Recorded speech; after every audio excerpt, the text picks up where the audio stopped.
Assalamualaikum bosku, welcome to my channel. Sebelum menonton, jangan lupa subscribe, nyalakan dulu loncengnya, dan jangan lupa like dan komen. Dan jangan lupa ambil posisi rebahan kalian. Untuk kalian selamat menyaksikan. Langit malam dalam, dan bintang-bintang yang hancur seperti debu.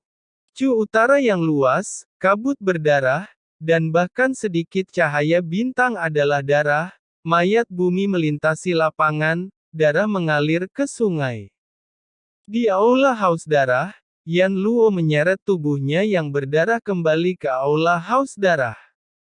Begitu kaki depannya melangkah ke aula, dia memuntahkan darah.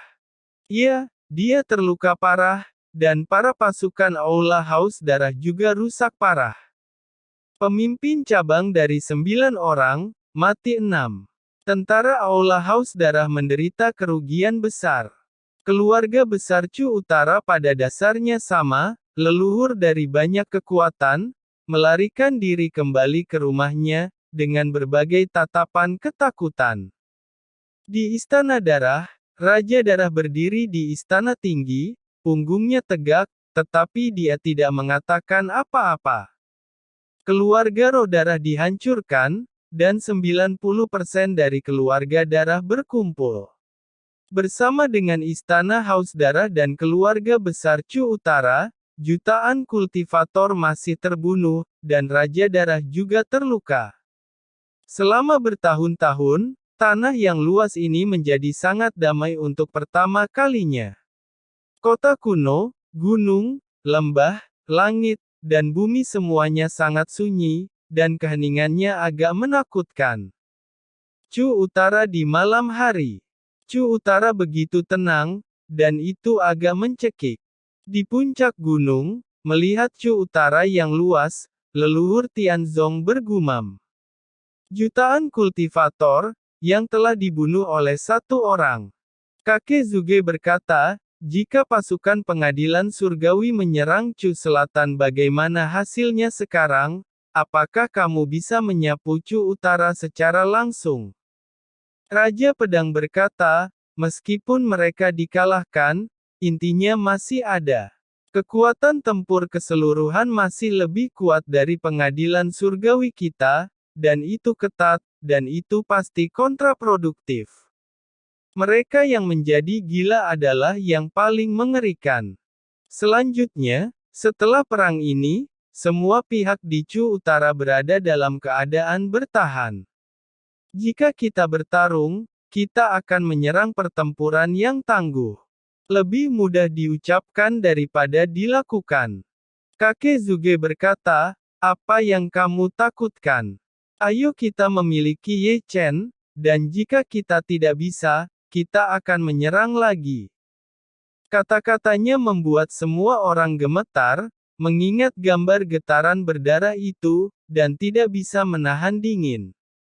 Mereka melihat pembantaian Ye Chen dari awal sampai akhir, jutaan kultivator mengepungnya, membuatnya kewalahan lagi dan lagi, tetapi Ye Chen seorang diri menghabisi jutaan kultivator, dan selama 3 hari 3 malam, jutaan kultivator, dengan bodohnya dibunuh oleh Ye Chen dan mereka mundur. Ayo lakukan lagi, kakek Zuge sangat bersemangat. Sapu Chu Utara secara langsung. Keinginan itu indah, kenyataannya kejam. Kakek naga berkata perlahan, Ye Chen tidak bisa lama dalam keadaan seperti itu. Setelah mendengar kata-kata itu, semua orang sedikit mengernyit dan melihat ke belakang. Di sana, Ye Chen berbaring di pelukan Chu Xuan-er, dalam keadaan mengantuk, dan tidur nyenyak. Samar-samar, kecepatan penyembuhan lukanya jauh lebih lambat. Yang paling penting adalah darahnya yang mengalir telah kembali dari warna hitam menjadi emas, dan paksaannya tidak sombong seperti sebelumnya. Itu batas mengikuti darah. Kakek naga berkata dengan santai. Apa, batas mengikuti darah? Yang disebut batas mengikuti darah adalah keadaan tertinggi setelah darah hampir disublimasikan. Kakek naga menjelaskan, karena keadaan tertinggi, tidak semua orang dapat mencapainya, Tetapi begitu keadaan batas darah dibuka, semua orang di sini telah menyaksikannya secara langsung apa yang Ye Chen lakukan selama pembantaian. Pantas. Semua orang mencemooh. Tampaknya masalah menyatukan Chu yang agung harus dipertimbangkan dalam jangka panjang. Ku bilang, mari kita bicara ke tempat lain. Kakek Zuge terbatuk, melirik Chu Xuan-er dan Ye Chen. Kalau begitu ganti tempat lain. Kakek naga batuk, berbalik dan menghilang, dan yang lainnya menghilang tidak mengganggu Ye Chen dan Chu Xuan. Di puncak gunung, hanya Chu Xuan-er, Ye Chen dan Chu Ling-er yang tersisa. Melihat semua orang pergi, Chu Ling-er menggigit giginya dan ingin mengatakan sesuatu, tetapi bagaimanapun juga, dia melangkah mundur. Setelah 3 tahun Ye Chen bangun. Mungkin orang yang paling ingin dilihatnya adalah Chu Xuan-er. Langit malam sepi, dan dunia kembali tenang. Angin sepoi-sepoi terus-menerus, bercampur dengan udara berdarah, dan terus-menerus mengaduk rambut putih Chu Xuan-er. Chu Xuan, rambutmu putih. Entah bagaimana, suara serak Ye Chen terdengar di pelukannya. Meskipun Ye Chen berbicara, dia tidak pernah membuka matanya dan tampak terlalu lelah. Kamu juga sama, rambutmu putih. Chu Xuan-er tertawa sambil menangis, masih memegang Ye Chen. Ketika mereka bertemu lagi, adegan tangisan dan air mata ketika mereka bertemu tidak terjadi, dan percakapan antara keduanya ternyata tenang. Tentu saja, kalimat yang tampaknya damai adalah perubahan kata-kata yang tak ada habisnya. Ini memiliki menemukan ujung bumi, melakukan perjalanan ke seluruh dunia, dalam 3 tahun saling mencari. Malam yang sunyi, tidak ada yang peduli. Ye Chen tampak terlalu lelah, dan butuh 3 hari 3 malam untuk tidur. Pada malam hari keempat, bahkan turun salju di dunia kultivator, sehingga para kultivator di bawah langit memandang langit dengan bodoh. Di puncak gunung, Ye Chen bangun dan duduk dengan tenang, memegangi lengannya, bersandar di bahunya, dan diam-diam menyaksikan salju di langit. Setiap kepingan salju sepertinya membawa cerita yang luar biasa. Hal-hal di dunia ini benar-benar aneh. Mereka dulu sangat dekat, tetapi saling merindukan. Untungnya, kali ini, bisa berjumpa. Di aula sekte Tianxuan. Fuya berkata, 3 tahun, kedua orang ini masih tenang dan tidak normal. Fuya juga berjongkok di depan tirai air langit ajaib, menatap Ye Chen dan Chu Xuan-er dengan penuh semangat, seolah-olah menunggu adegan. Dong Huang Taixin berkata, lalu apa yang kamu ingin mereka lakukan? Dong Huang Taixin melirik Fuya dan masih melihat buku-buku kuno dengan santai. Fuya berkata, aku berharap melihat percakapan. Aku tidak peduli Ye Chen dan Chu Xuan berciuman atau melepaskan pakaian, tapi aku ingin Ye Chen mengajukan beberapa pertanyaan pada Chu Xuan. Dong Huang Taixin berkata, apa yang kamu ingin Ye Chen tanyakan pada Chu Xuan? Fuya menjawab, ada lebih banyak pertanyaan untuk ditanyakan, seperti mengapa dia pergi ke daerah terlarang Great Chu dan bersembunyi dari Ye Chen. Dong Huang Taixin berkata, Ye Chen tidak bertanya, itu tidak berarti Ye Chen tidak ingin bertanya. Dong Huang Taixin menyela wacana Fuya secara langsung. Hanya saja Ye Chen belum memikirkan bagaimana cara bertanya, atau Ye Chen tidak berani mengungkapkan rahasia Chu Xuan. Selain itu, ketika Ye Chen bertanya, Chu Xuan tidak bisa menjawab dan memiliki ingatan sama sekali. Fuya berkata, apa maksud yang mulia Chu Xuan tidak bisa mengingat? Dong Huang Taixin menjelaskan, apakah menurutmu Chu Xuan benar-benar tidak tahu apa yang terjadi pada Chu Selatan ketika Ye Chen menguasai Chu Selatan? Apa Chu Xuan benar-benar tidak tahu bahwa Ye Chen masih hidup?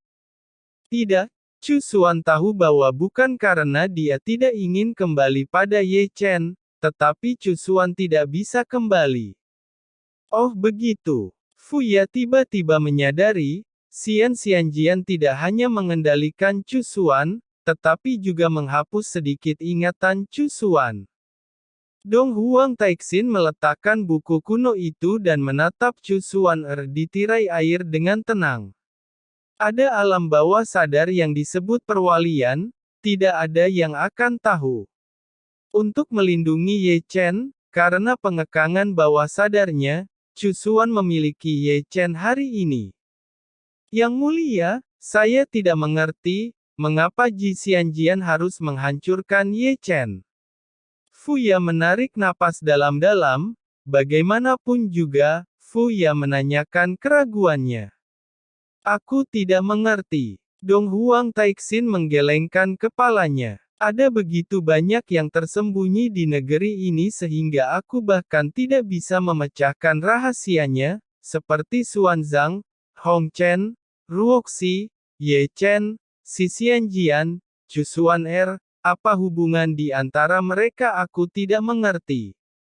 Di pagi hari, salju tebal masih berterbangan, menutupi dunia yang luas dengan lapisan putih suci. Di puncak gunung, Ye Chen dan Chu Xuan bangkit dan pergi ke tanah yang luas, keduanya berpakaian putih dengan rambut putih dan jubah putih, seperti salju putih. Keduanya muncul di sebuah kota kuno di Chu Utara. Baru saja masuk, jalan yang bising tiba-tiba menjadi sangat sunyi. Semua orang memandang Ye Chen dan Chu Xuan. Dunia masih begitu sunyi. Kedatangan dan kepergian keduanya tidak meninggalkan jejak, seolah-olah tidak pernah muncul. Kultivator di kota kuno, aku benar melihat Ye Chen. Apakah tidak takut dikepung lagi? Tetap saja, apa Ye Chen di Chu Utara ingin melakukan pembantaian lagi? Meskipun suaranya kecil, itu seperti petir, membuat semua orang di kota kuno gemetar. Ingatan berdarah itu masih terukir di ingatan mereka. Dewa Iblis Dunia, kekuatan satu orang, membunuh jutaan kultivator, tanah Chu Utara, mayat melintasi alam liar, darah mengalir ke sungai, hingga hari ini, Langi, masih ada kabut darah tebal. Ye Chen dan Chu Xuan mulai di jalan lagi. Mereka tidak berhenti sedikit pun, datang dengan lembut, dan pergi dengan lembut, seperti salju putih, yang tersisa ke dunia, hanya sentuhan bayangan putih. Tentu saja, penampilan mereka telah membuat Chu Utara memilukan. Setiap kali Ye Chen tiba di kota kuno, akan ada keheningan, dan kemudian akan mendidih seperti air pasang. Ye Chen ada di sini lagi. Setelah mendengar ini, keluarga besar Chu Utara langsung ketakutan. Cepat, cepat, perkuat arai penjaga gunung, segera, suara seperti itu terdengar satu demi satu, itu adalah mimpi buruk yang mengerikan yang membuat mereka takut untuk berpikir lagi. Tunggu apa lagi? Di aula istana yang haus darah, Raja Pemakan Jiwa melirik Yan Luo, ini adalah kesempatan terakhir. Yan Luo menjawab, jutaan kultivator telah menepung, dan jutaan kultivator mati di tangan Ye Chen. Raja Pemakan Jiwa berkata dengan dingin, Ye Chen ini harus mati. Yan Luo mencibir dan menatap Pemakan Jiwa dengan mata merah. Bahkan jika ada begitu banyak kultivator di Chu Utara, akankah mereka mendengarkan perintahku? Raja Pemakan Jiwa berkata, setelah semua, apa kau menjadi takut pada Ye Chen? Kamu tidak sama. Yan Luo berkata dengan dingin, daripada berbicara denganku, sebaiknya kamu pergi ke alam iblis dan alam bawah untuk mengorbankan Ye Chen, mengajak para raja lainnya. Raja pemakan jiwa berkata, apakah kau memperlakukan keturunan kaisar sebagai pajangan? Wajah raja pemakan jiwa bahkan lebih suram, dan ada secercah cahaya di matanya. Lalu apa yang kamu bicarakan denganku? Yan Luo tiba-tiba menjadi galak. Tanpa pasukan raja, apa yang harus kita ambil untuk menghancurkan Ye Chen? Apakah akan ada lagi jutaan kultivator yang mati di tangan Ye Chen? Di dunia yang luas, Ye Chen dan Chu Xuan masih bergerak perlahan, seperti pasangan, dalam perjalanan romantis. Semua pihak di Chu Utara menonton, tetapi mereka tidak bergerak sama sekali. Bahkan kuil haus darah tidak bergerak, menyebabkan orang-orang di Chu Utara menghela nafas. Ini adalah keberanian kaisar. Ini adalah kekuatan raja. Dengan cara ini, semua kekuatan utama di Chu Utara sangat ketakutan sehingga mereka bahkan tidak berani keluar. Penguasa pengadilan surgawi terlalu agung. Takut, mereka benar-benar takut. Kengerian itulah yang membunuh mereka. Dengan perhatian semua orang, Ye Chen dan Chu Xuan itu telah keluar dari dunia kultivator dan masuk ke dunia fana. Istana Nanzhao, seorang lelaki tua, sedang menyeka salju di batu nisan dengan lengan bajunya. Itu gemetar, mata tuanya berlumpur. Ya, lelaki tua ini adalah Liu Qingyan sedang menyeka batu nisan makam Liu Ruyan. Hari ini, dia berambut abu-abu, dan tidak seperti seorang raja, seperti orang tua yang akan menetap di tanah. Xiao Ruoxi berkata, kakek, di mana ibu? Ruoxi juga menggunakan tangan kecilnya untuk terus menghilangkan salju di makam batu nisan Liu Ruyan. Dia masih sangat polos. Liu Qingquan menjawab, dia pergi jauh. Liu Qingquan memeluk gadis kecil itu, dan mata tua yang keruh itu menatap ke kejauhan, suaranya serak dan berubah-ubah. Tidak ada lagi rasa sakit di dunia ini bahkan jika dia seorang raja, di mata kultivator itu, dia tetaplah seekor semut, menjaga kuburan yang malang. Angin sepoi-sepoi bertiup, dengan sepotong salju, Ye Chen muncul perlahan. Kakak laki-laki. Gadis kecil Ruoxi itu mengangkat wajah merah mudanya dan menatap Ye Chen, yang muncul tiba-tiba. Ye Chen tersenyum sedikit, menyentuh kepala kecilnya, dan melihat makam Liu Ruyan.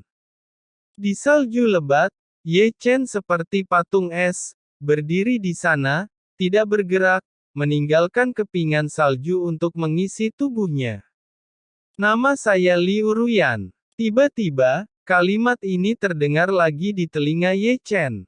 Matanya kabur, mengingat kembali Liu Ruyan yang sedang memainkan harpa untuknya. Saya akan ingat nama Liu Ruyan. Ye Chen membelai batu nisan dengan ringan, dan di benaknya ada kata terakhir yang dikatakan Liu Ruyan kepadanya.